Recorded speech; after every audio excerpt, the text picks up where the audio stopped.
This is Davey Jones, live from our Bucyrus Pizza Hut with Coach's Corner West tonight. We've got Bucyrus, Winford, Buckeye Central. First part of the show, we'll be talking bowling with the head coach of the bowling program at Bucyrus, Diane Kaple. A little later on, we're going to segue into girls basketball at Winford, and Buzz Coker will be aboard. And then in our final segment of the show will be Buckeye Central boys basketball with head coach Thomas Howell and team.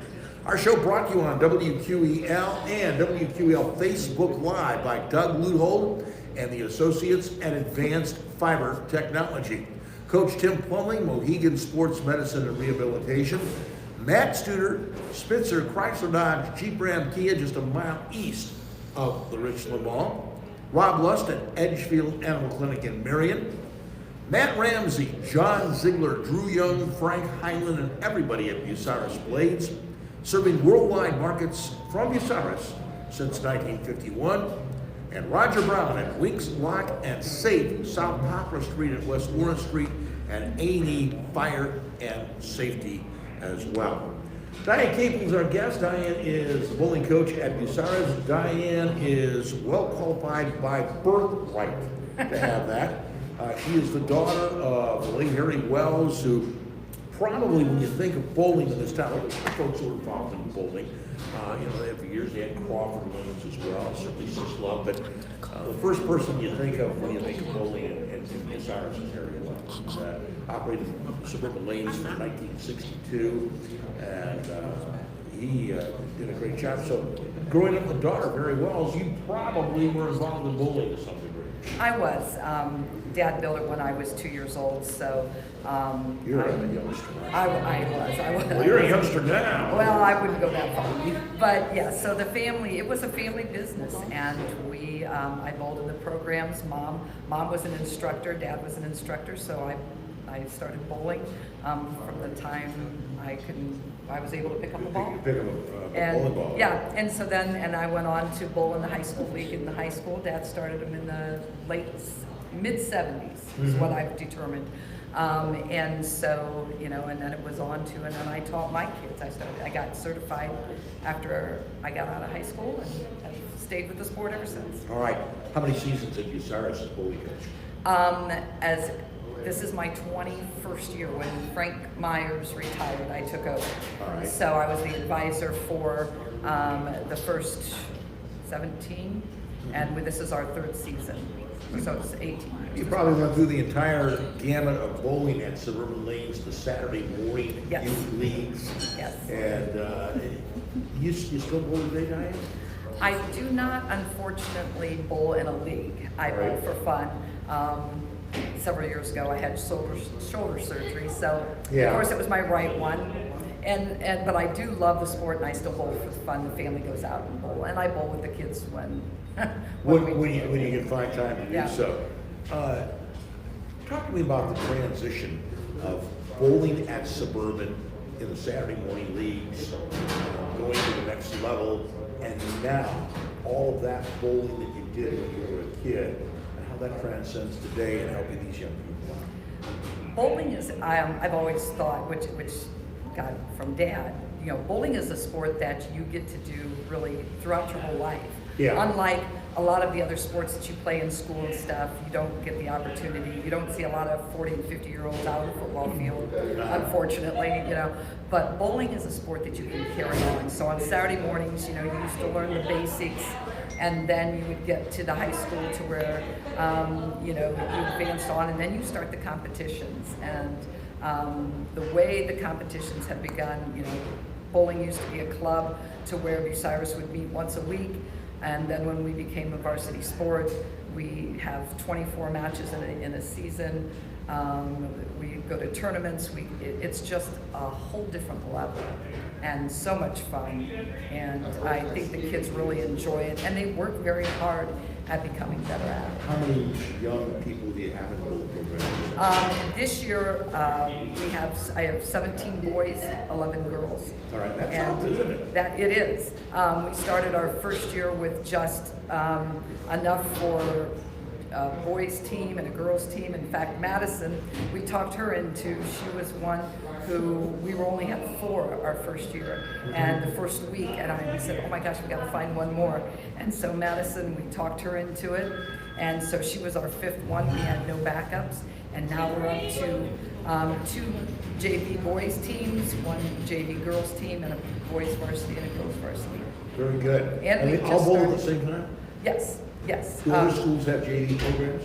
Some do, some don't. We're very fortunate, so also during quarantine times and things like that, we have the depth to where we can post kids to come up to the varsity level as well. Right.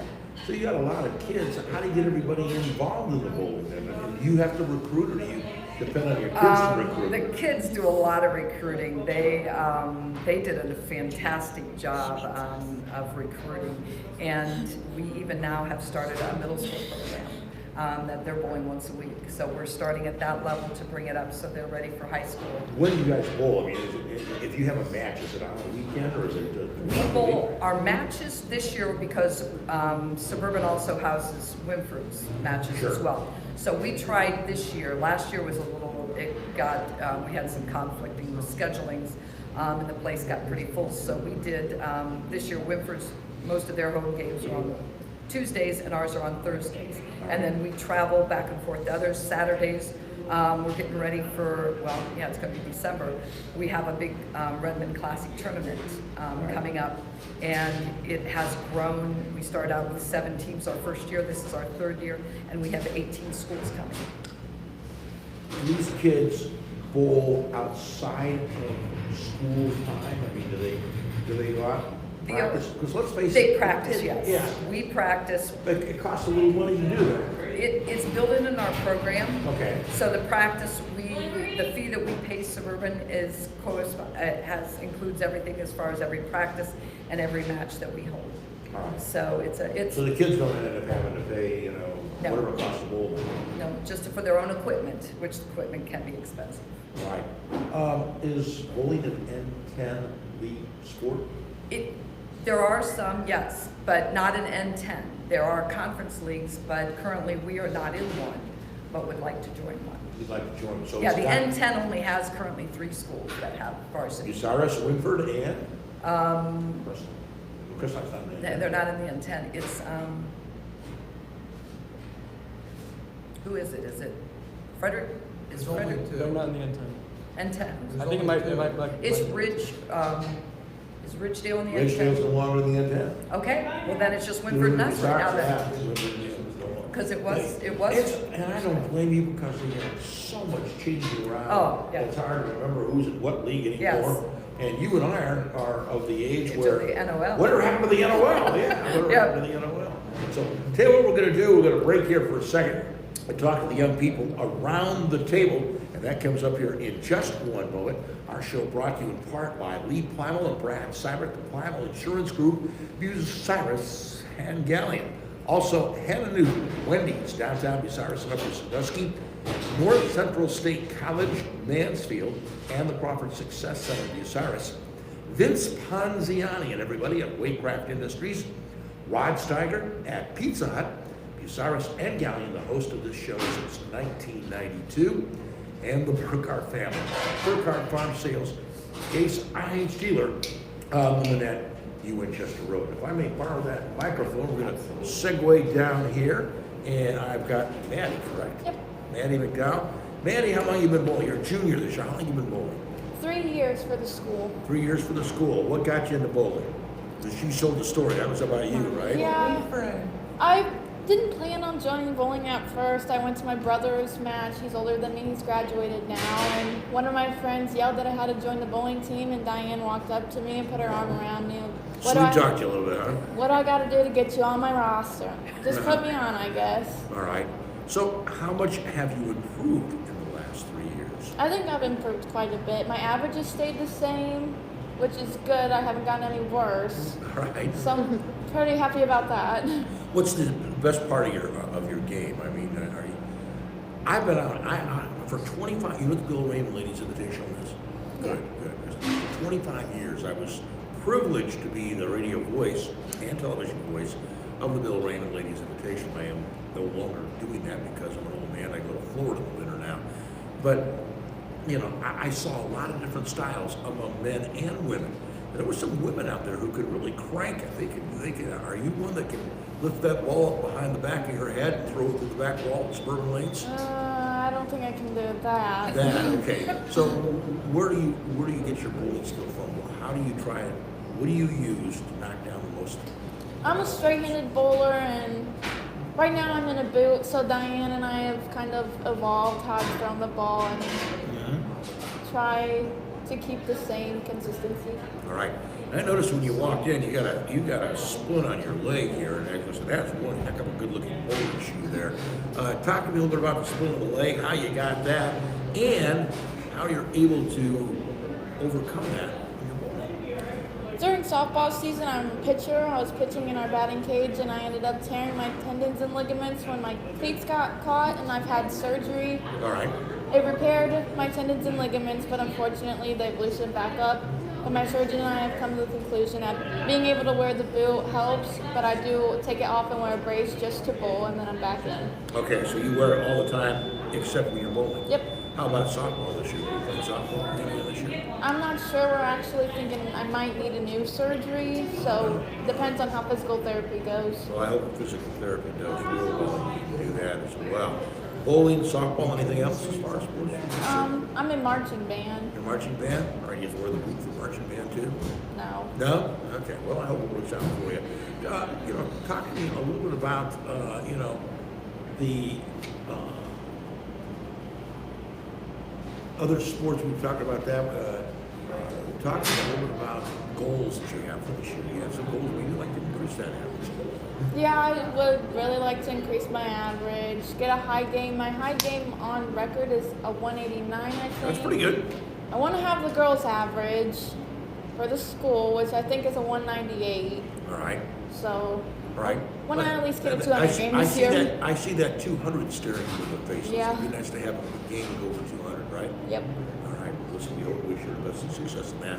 And thanks for stopping by. Up next on the show, right next to you is Katie. Katie Kuhn is a senior. It's Kuhn's or Kuhn? Kuhn. Kuhn. And Katie, how long you been bowling? 1 year. What? I just started. You just started now. Who sweet talked you into that? I kind of wanted to do it myself, but it's a great crowd. All right. So you're doing it because of the great people that are bowling with you, and it's a lot of fun. Yeah, I enjoy it a lot. Other sports other than bowling? Well, I do marching band if you want to count that, and All right. then tennis, and I previously did swim. All right. Talk to me a little bit about how you know you were going to fit in. You're a senior. What kind of average you carry?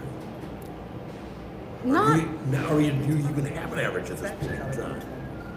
probably a 120, but that is in matches. I've only bowled 2, so All right. I mean that's not terrible. All right. So what are the goals for this year? Up that a lot. Up that a lot. Huh? Because I bowled a 160 something at practice, and I'm All right. really hoping to bowl that at an actual match. All right. Listen, we appreciate you. You got college plans at all? You're a senior. Not right at the moment. I'm kind of undecided right now, but I'm looking into a lot of different options. For example, if you had to choose I really a school couldn't right tell now, ya. you had to choose a school and a major right now. I'm not going to hold you to it. What would you Ohio University, do? probably. And majoring in. It would probably be teaching right at the moment, but I really like music, All right. and I was looking into that recently too. All right, good for you. I appreciate you stopping by. Next, we've got, let's see, Braxton Lewis, right? Braxton, Yes, you've sir. been bowling for, first of all, you're a football player, right? Yes, sir. And you were on the show before. And Braxton, talking to me about how'd you segue into bowling, my friend? Well, last year as a junior, I wasn't playing basketball anymore, so I just decided like I might as well do something like different and see if I like it. And I love bowling. All right. And so you just started last year. What's your average Yeah. right now? What, like a 170? 170? Like 170. Okay, well, that's not bad for a shorter period of time that you've been doing this. Yeah, I'm kind of in a slump right now. I was averaging higher going into the season, but well, not good. All right. One of the questions, and when I talked to Diane about this a little bit, do you notice different, when you go to a different house other than suburban, the lanes are different? Oh yeah, for sure. All right, you know, and because, you know, one of the things I and I suppose this is a blessing, but most of the guys that bowl in this area tell me suburban's a great place to bowl because the lanes are such that it's become a high-scoring house, and you feel like you can do a little bit better. Yeah, I really do like the suburban lanes. When we go to like other matches and like tournaments stuff like that, we get onto like synthetic lanes, which aren't real wood. It's kind of like turf versus grass. All right, like football. I can see your point. But I really like the wood lanes. All right. You know when they put those wood lanes in, the vast majority of them? I've absolutely 1962, right? Yeah. 1962. That's what they had. The Now, last that's the first 16 now. They Yeah, the added last the 8 second were 8 lanes after that, sometime probably late 70s, early 80s. No, it was late. No, it was in the 70s. So, goals for the future, any sports in the spring? Yeah, I run track. Run track? College? I think it's either Ohio University or Bowling Green, but I'm going to go to either one of those for business and communications. All right, buddy. Good luck with that. Thanks for stopping by. And finally, we've got Gabe Higginbotham down at the end of there. And Gabe, talk to me a little bit about how long you've been bowling. About 2 years. And how did you get involved with bowling? Well, me and basketball at a falling out party, Okay. and Diane jumped on my case to bowl. All right. How you doing so far at bowling? Sir? My average isn't bad, but I think it could get better. What's your average right now? Probably shoot about a 187-ish, 185. All right. Well, there's some room for improvement. That's not terribly bad for a guy that's only been bowling for a couple of years. That's pretty good. So, spring sports this year? No clue. No clue yet. It's coming up pretty quick. Have you done spring sports in the past? Yeah, I'm playing tennis. All right. And we hope that something works out for you. Somebody appreciate your time. And if you'll pass that microphone back down, we're going to talk to Diane here in just a second. Our show brought to you by Dwight Friedley and Todd McDougal at Friedley & Company Insurance up in Washington. Ted Coder, Monarch Body Shop, Washington. The Ohio State University of Marion, a Big Ten education close to home. Mike Quinite, Ag Credit Residential Lending, Bucyrus, Mountain Gilead, and Marion. Dr. Thomas M. Britton at Clubview Vision Center, and Lou Ann Krebs at River's Edge Embroidery, Screen Printing, and Signs. Route 309, right across from the Marion Depot. Dan, we were talking these young people a little bit about suburban lanes, and I would kind of like you. I never really bowled. I never bowled a league game. Never. But I'm old for fun, and I really can't have a little bit of trouble around like that because of knee replacements and hip replacements and stuff like that. But I get this from so many people that suburban lanes is a great place to bowl because it's scoring house stuff. Gabe said because of wooden lanes as opposed to synthetic lanes. I didn't even think that's Yeah, the synthetic lanes, they're the new lanes. I mean, when you go to the state tournament like Todd did in the past, it's down at Wayne Webb's, and those most high-scoring tournaments are on synthetic lanes. The oil does not, the oil pattern on synthetics, they don't dry out as much as what they would on wood. The balls don't absorb it, so it lasts longer. So that's one of the pluses of, because when you're doing high-end tournaments, and the more you bowl, the oil lanes start breaking down, and you don't have quite that as much. What's our Bucyrus record? Have you bowled yet? Yes, we actually started the season started on the 19th, which was a Friday, which was a strange time. But we started with a tournament at Victory Lanes, and the boys finished second, and the girls finished fourth. And then we just had our first match, our home opener against Crestline, and we won boys, girls, and our boys JV. Right. Tomorrow we have a match with Winter. All right. So it's all kind of falling into place. It's all starting, yeah, Right. full swing. Now, is there a tournament at the end of the season like that? There are sectionals that'll be held the second week of February. Then it's districts, and then it's state. It's always the first weekend in March. Diane, thank you so much for stopping by. Thanks It's a for having us. privilege to have you on the show. and we look forward to another visit here in the reasonably near future. Diane Kaple and the bowling team from Bucyrus. Coming up next, it's the Winford Royals and girls basketball. Tails coming your way in just one moment.